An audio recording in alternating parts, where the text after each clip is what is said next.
Oh, hi there. How you doing? Uh, got my little cup here from the US Open. It's quite nice. Not the best one. There are better cups available. Um, and I'm just going to lift that up there. There are better cups available, but sadly, I wasn't quick enough to get one of those. But at least I've got one of these. I'm sure you will be glad to know. That was from yesterday.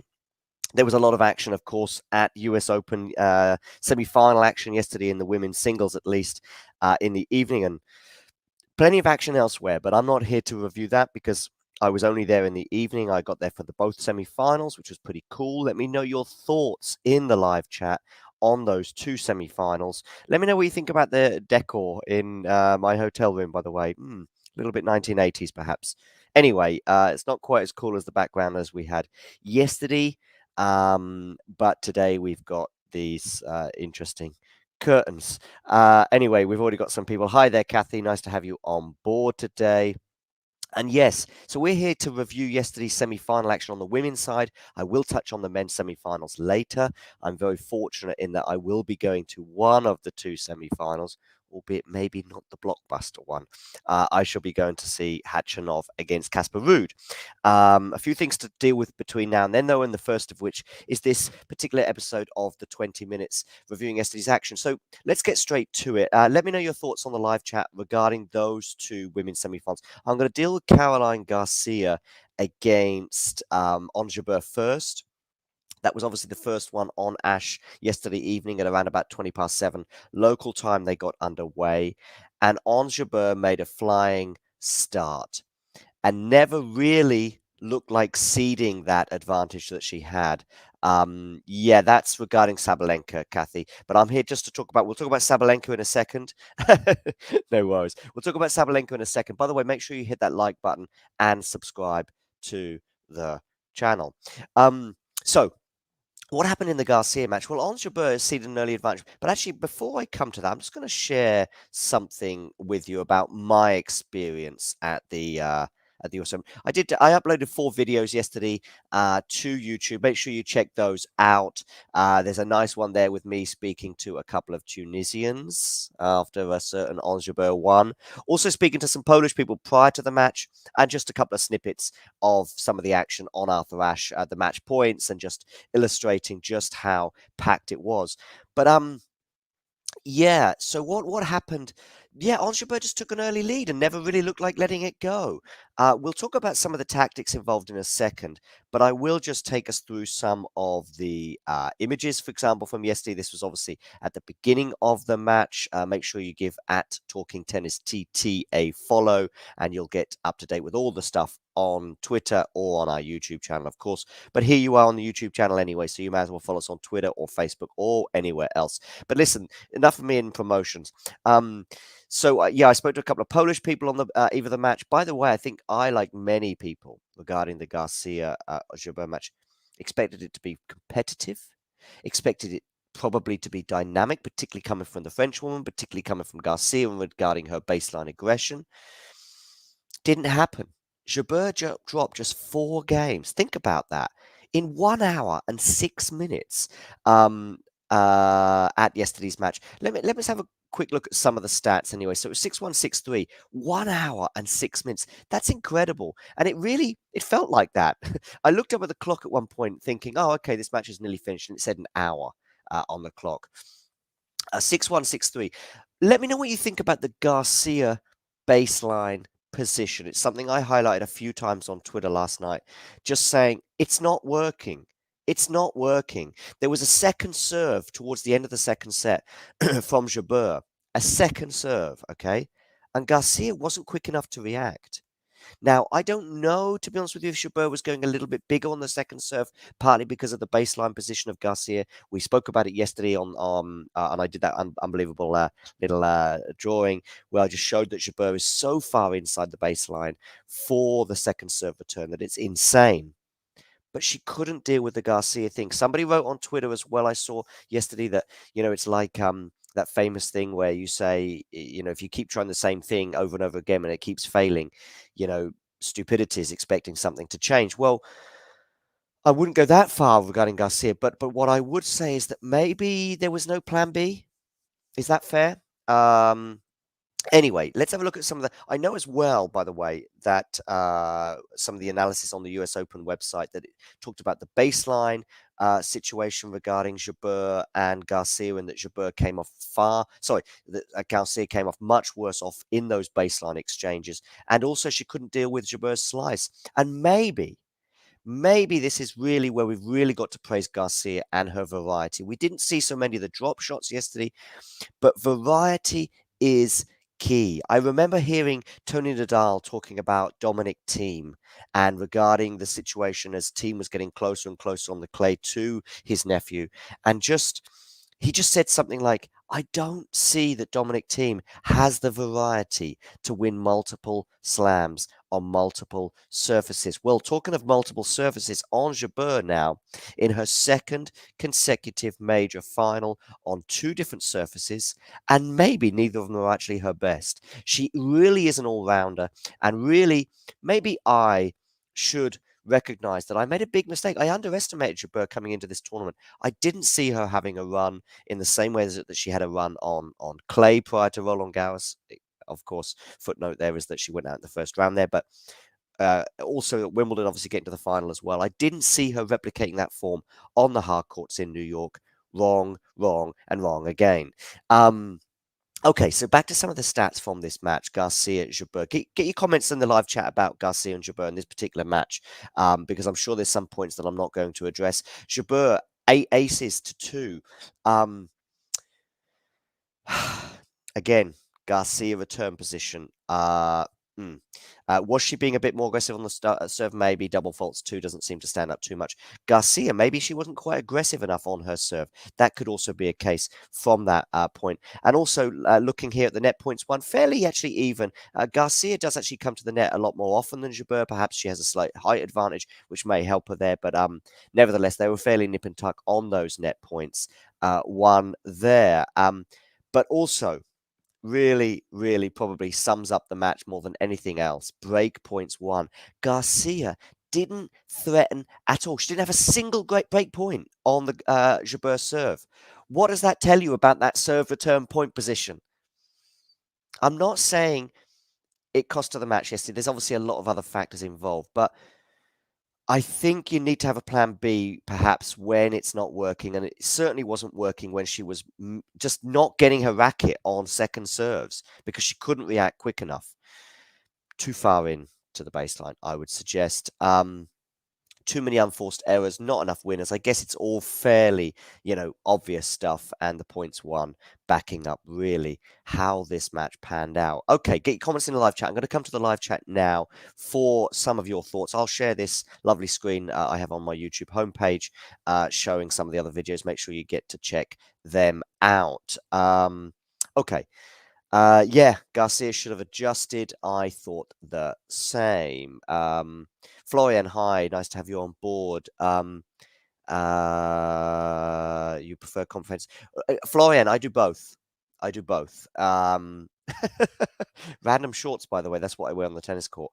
I do both, but I do this on a daily basis. So make sure you catch up with these. But I just decided to do some random stuff when I'm at the US Open. I can't, unfortunately, film too much from the actual action. I can't also give you too much in-depth analysis there. Obviously, vibes and ambience going on, and it's a bit difficult to hold the camera and stuff. So always the following day, catch up with us for the thoughts on a bit more in depth in terms of the action. By the way, is that the same Florian from Bonn in Germany? I don't know. If it is, you've changed your picture, so I'm not sure. But if it is, great to have you on board. If it isn't, also great to have you on board. Okay, interesting there. Ons said in her press conference that she listened to her coach for the first time. Okay, during the match. I don't know what he said. It'd be great to know what was said by the coach during the match. Anyway, yes. So, yeah, definition of insanity. Thank you, Kathy. Yeah, repeating over and over again, and also saying Garcia should have adjusted. Yeah, I think so too. Anyway, that was that particular match. Let me just go back through Twitter as well, some of the thoughts that I was sharing on Twitter during this match. On's just too good so far, and that was early on. and it stayed like that. A nice little image there of Ons serving. We've got there Garcia from her first serve return position. Don't forget the second serve is actually it's more than a meter. It was more than a meter yesterday. It's more like a meter and a half or even 2 meters, and she just couldn't react quick enough. But anyway, I've gone into that fairly. We also can see there it's absolutely packed. It was absolutely packed there yesterday. I would say about 90% full for the first match, 100% full for the second. Can it be 100% full? Not sure. But anyway, you know what I mean. Also, no signs of nerves from Ons. That was something as well. Owen there on Twitter saying, Tennis Nation, make sure you check him out on Twitter. He's always good for some insight. Just incredible serving from Jebeur. But I do think she was helped a tiny bit by her opponent, but also no signs of nerves, unlike Wimbledon when she was expected to win, and maybe even Roland Garros when she was expected at least to win matches. Felt the pressure. None of that yesterday. None of it at all. Oh, yeah, anyway, there we go. That's me tweeting there, obviously. Let's retweet that just to remind everyone one final time. Maybe she should adjust it, especially depending on the opponent and how the match is panning out. More on the baseline stuff, yeah. Ash packed to the rafters. And of course, in winning in straight sets yesterday at the expense of just 4 games, Jebeur now extends her winning run over Garcia to 7-0. That's including 4 in juniors. But maybe we were also insane for thinking that Garcia would win this match, reversing that trend of 6-0. It's now 7-0. We were talking about patterns and insanity. Maybe we were the insane ones, or I was the insane one, but there were many of us who thought Garcia would prevail in this match, overturning that run. Not a bit of it. Yeah, 1 hour and 6 minutes there with consummate ease. And there's that image once again. Ons doing Ons things, let's say. Okay. Final thing on this match is I don't want to go back to the live chat. If you've got any further comments to say on this, get those thoughts in. Why did Garcia lose this match? Why did Ons Jebeur win it? Ons Jebeur, by the way, giving a great encore interview afterwards, paying homage to Andy Roddick, among other things, and also mentioning in her press, obviously, regarding her listening to her coach. Yes, I can see some people hitting that like button. Make sure you hit that like button, please. Anyway, as a sip for water at the halfway stage of this yesterday review of day 11, I think it was, at the US Open. And I will be going again today for day 12 for at least the first men's semifinals. I don't think I will be stretching myself to the second semifinal, although I'm expecting fireworks between fans. Cis TFO and his opponent, of course, which is Alcaraz later, but I'll be there for the Khachanov match against Casper Ruud. So yeah, it's definitely let me know your thoughts in the live chat regarding this semi-final. I'm going to move on to the second semi-final now, but I will be revisiting your comments in the live chat shortly. So second semi-final, of course, was between Iga Swiatek and Aryna Sabalenka. Sabalenka, Sabadabadoo. Listen, I made a comment on Twitter, I think it was last night, regarding somebody saying how impressive it was that Swiatek managed to knuckle down at 4-2 down in the second set to win 4 games in a row. Incredible strength from her, incredible defense, absolutely. All of which is absolutely true. But she was given a tiny helping hand from her opponent in those last 4 games, maybe even in the second set too. But I want to really think about those last 4 games in particular because Sabalenka's second year in a row, semi-final at the US Open, second defeat in a row at semi-final at the US Open. She's also been to a Wimbledon semi-final as well. So maybe some scar tissue is beginning to build. And I wonder if at 4-2, she started to think, I might do this. I might finally get the semi-final monkey off my back and finally make it into a major final against the world number 1, against somebody who's been just phenomenal this year, making the Australian Open semi-finals. Don't forget Swiatek doing that unbelievable unbeaten run, which took her to the Sunshine Double and French Open, and now in the US Open final. But Sabalenka might well have been thinking, maybe this is my time, and just took her eye slightly. I think her serving at 4-2, her service stats at 4-2, I don't know if they back that up. That would be good to know. But it did feel as though She wasn't getting her. She had some double faults again. She talked about how she overcame that. But to me, it didn't look like in those last 4 games she had overcome that. I remember at least one of the 7 double faults yesterday. And 7, by the way, is not, it's not really high. It's not double figures for a 3-set match. So it's not the be all and end all, far from it. But I do remember at least one double fault coming in those last few games. And she just needed to hold serve. She just needed to hold serve a couple of times. And she's in her first major final.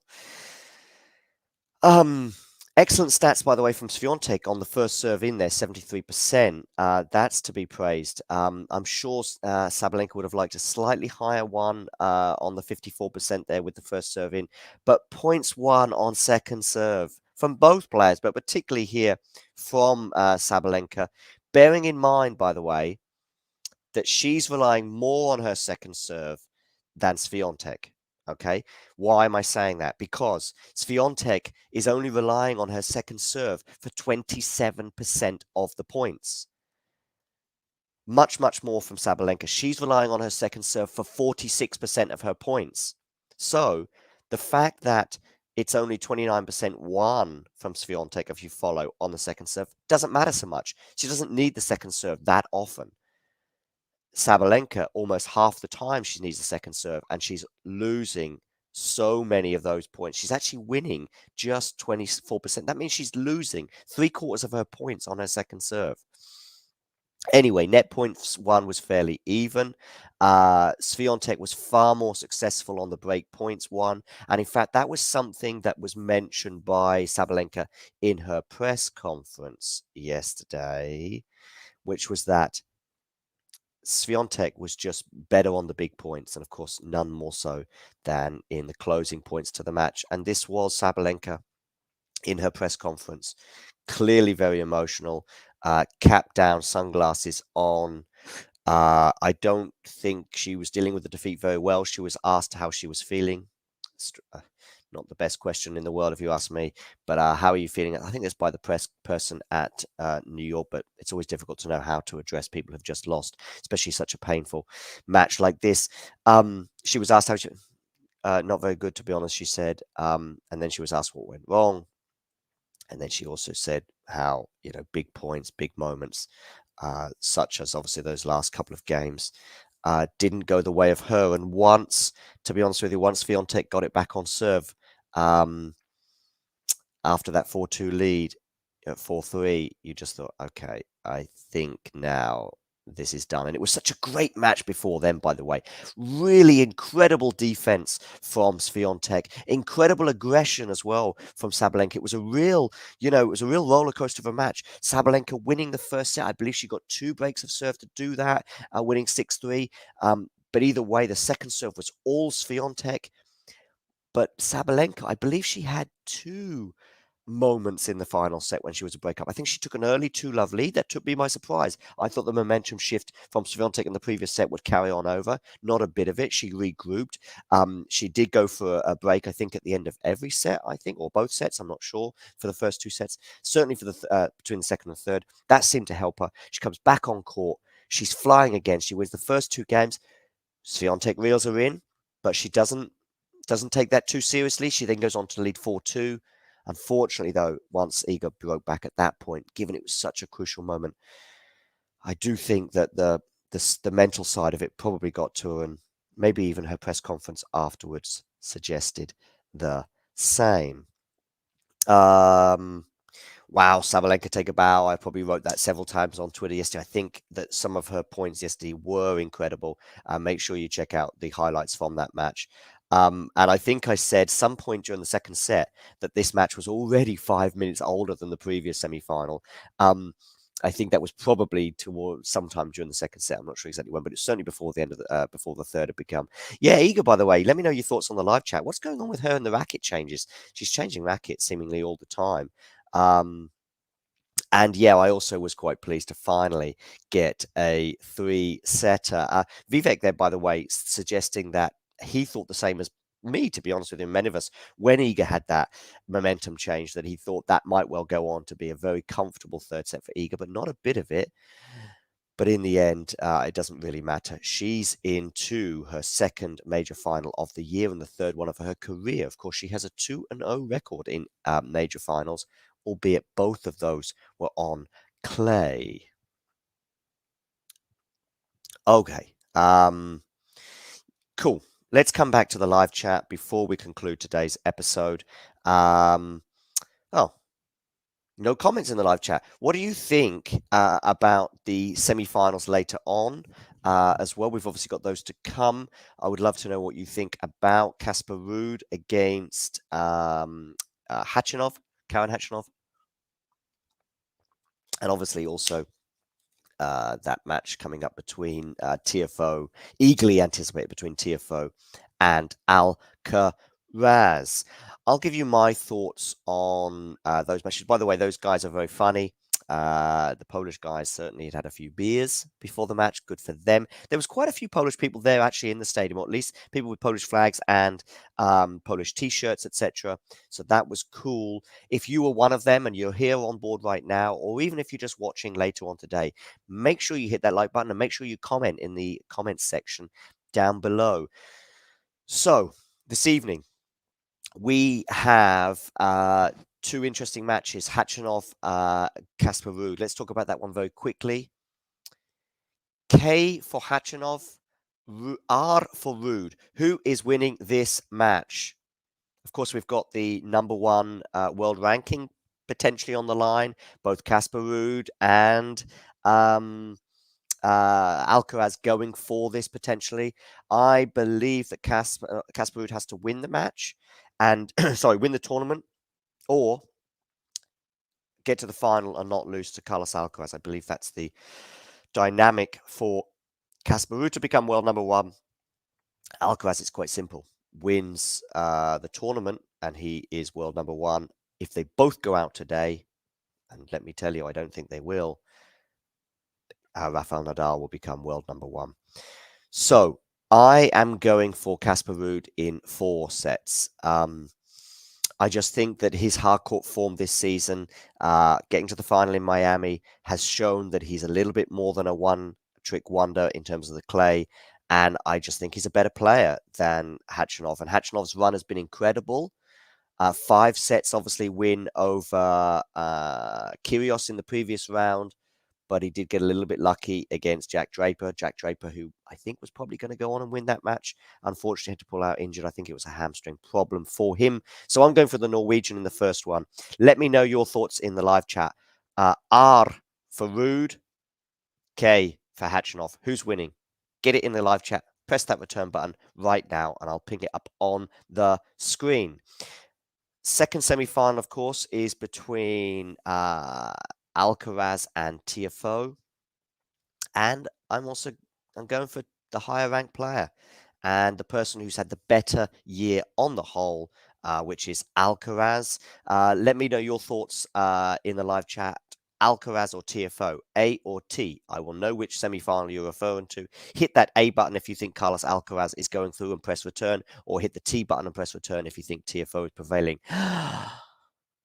When is the TFO juggernaut, if you like, going to come to an end? I think he's only dropped 1 set all tournament. Carlos Alcaraz's journey has been very, very different, of course, but I don't think it'll play out that way in terms of having an effect on today's match. I do think Alcaraz will win in 4 sets. I think his level is just so insane that we saw on so many occasions against Sinner. And by the way, Sinner's level was pretty good too. And I do think that now Alcaraz has recovered the form that he showed earlier in the year. There was really probably from that defeat against Zverev thank you there. You're going for who's Zed? Somebody else. I guess that means Alcaraz, maybe Zoltan. I don't know.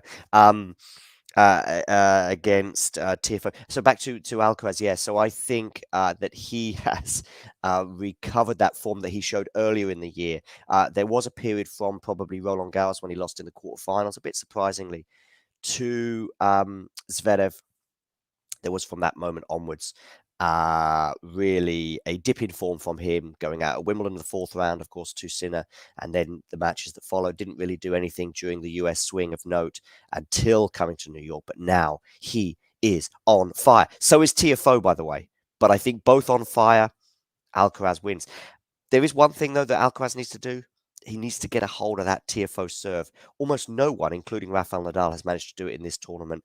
So Alcaraz has got to do that. But maybe his slightly quicker reflexes, maybe his speed in general might just give him the upper hand today. And I'm going for him in 4 sets. So we've got Alcaraz TFO, hit A or T, A, return, T, return. We've got Casper Ruud, hit R, return, hit K for Khachanov, return, if you think that is going that way.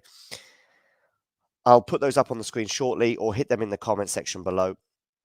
But regarding the other semi-finals, listen, ultimately, Iga Swiatek was the better player. Jebeur was light years ahead of Garcia. That'll be an interesting final, of course, between the 2 best players in the world. I know they're not number 1 and 2 right now, but I guess they probably will be after this major. So it's a great final to look forward to. That's coming up on Saturday. I will touch on that later.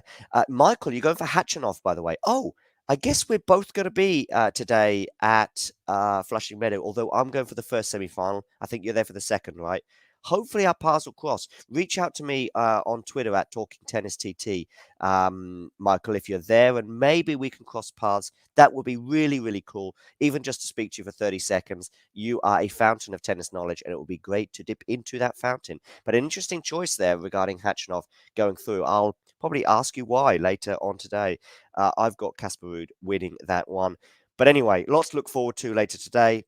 Also, tomorrow is the women's final. So I guess I'll be touching on that in tomorrow morning, as it is here in New York, in tomorrow morning's 20 minutes, which will be coming up to you. I guess I'll be going live around about 10 or 11 a.m. tomorrow in New York, which will be about 6 p.m. somewhere in Europe, I guess 4, 5 p.m. somewhere in Europe. So make sure you tune in tomorrow when I'll give us a bit more of a deeper dive into that women's final and my thoughts on that, as well as the previous day's semi-finals, which are happening, of course, today. Listen, Tennis World, it's been great having you on board. Make sure you hit that like button. Make sure you subscribe. And Tennis World, thanks for stopping by.